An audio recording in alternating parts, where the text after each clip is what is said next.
Washing machine में धोने वाले बैगों ने पाकिस्तान में तहलका मचा दिया है।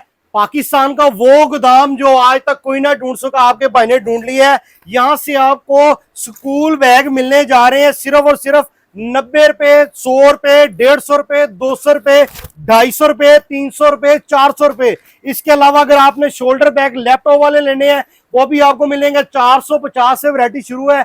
1500, 1800, 2000, 800, 700, 900 ऑल ओवर। अगर मैं वैरायटी की बात करूं तो आपको 90 रुपए का बैग स्कूल का मिलेगा और 2500 रुपए तक आपको यहां से वैरायटी मिलेगी। बहुत बड़ा ये हाल है, अगर कैमरामैन दिखा सके, एशिया का सबसे बड़ा ये हाल है।